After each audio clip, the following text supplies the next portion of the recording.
Halo, Assalamualaikum warahmatullahi wabarakatuh. Perkenalkan, nama saya Prianto dan dua teman saya ada Dela Wayuningsi dan Dwi Aprilia. Di sini kami dari kelompok 11 akan mempresentasikan tentang regensi berganda. Nah, mungkin kita langsung saja lanjut ke materinya. Untuk definisi regensi, regensi berganda adalah metode analisis statistik yang digunakan untuk memodelkan hubungan antara variabel independen atau terkait dengan kedua atau lebih variabel independen atau bebas.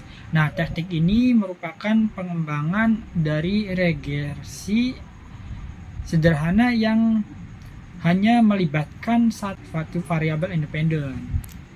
Nah, untuk kelebihan dan kekurangannya, untuk kelebihannya sendiri, satu dapat menganalisis hubungan yang kompleks, lalu menyediakan informasi mendalam tentang pengaruh variabel independen.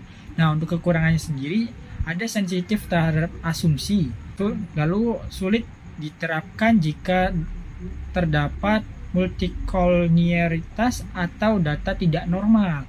Nah, lalu tidak bisa menangani variabel laten, lalu tidak bisa menangani variabel dependent kategorial. Nah, untuk asumsi regensi berganda, satu, ada hubungan antara variabel independen dan independen bersifat linier. Nah, lalu tidak ada multikolinialitas atau hubungan yang tinggi antara variabel independen. Nah, residual atau error bersifat normal dan homogen atau homoskadestitas. Tidak ada autokorelasi pada residual. Nah, variabel independen diukur tanpa kesalahan. Nah, untuk rumus regensi berganda, satu, rumus regensi linier berganda adalah Y sama dengan A ditambah B1X1 ditambah B2X2 ditambah titik-titik ditambah BNXN. Nah, untuk Y-nya adalah variabel terkait atau variabel dependen atau nilai yang diaplikasi seperti A0, terus A1, A2 adalah konvensi regensi. Nah, persamaan umum algoritma regensi linier berganda adalah Y sama dengan A0 ditambah A1 dikali X1 ditambah A2 dikali X2 ditambah titik-titik ditambah AN kali XN. Yang pertama, kita kopikan data pada Excel, kita masukkan ke dalam aplikasi SPSS.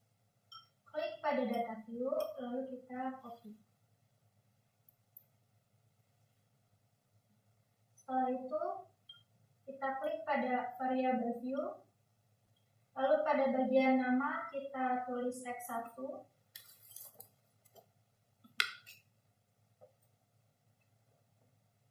lalu pada bagian kolom name, kolom pertama itu kita tulis X1, kolom kedua kita tulis X2, dan kolom yang ketiga itu kita tulis Y. Enter. Lalu pada bagian desimal kita tulis untuk di kolom 1 yaitu motivasi.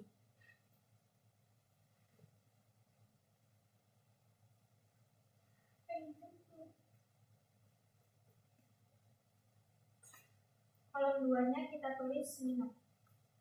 Dan kolom ketiganya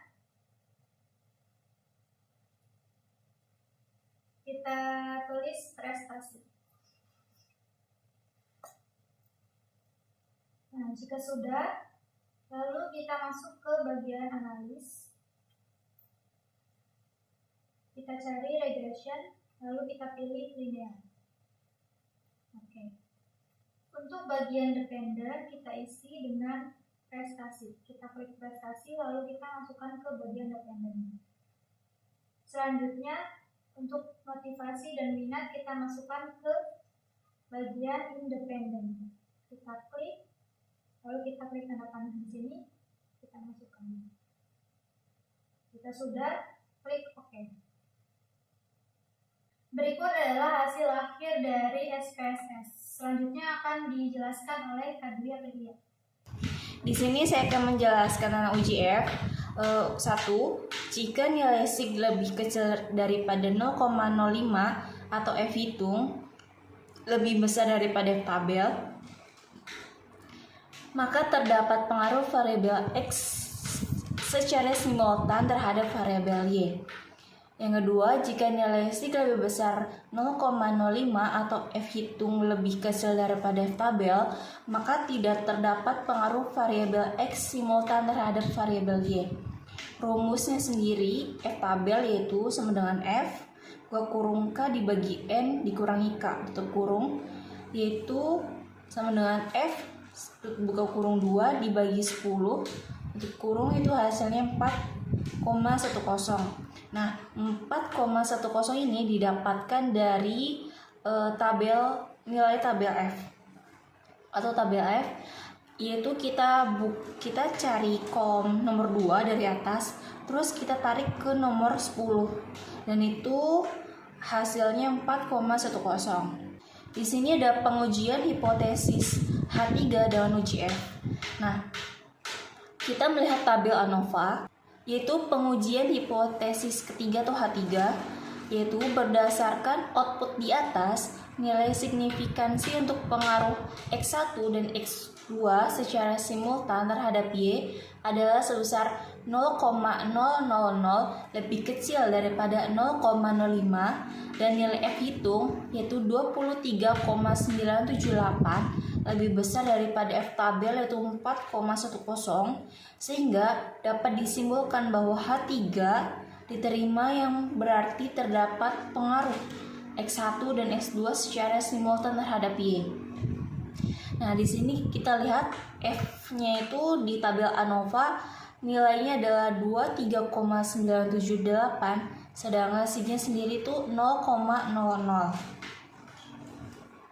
Yang berarti 0,05 itu lebih kecil daripada 0,5 dan F hitung itu 23,978 lebih besar daripada F tabel yaitu 410, nilai tabel yang kita cari tadi.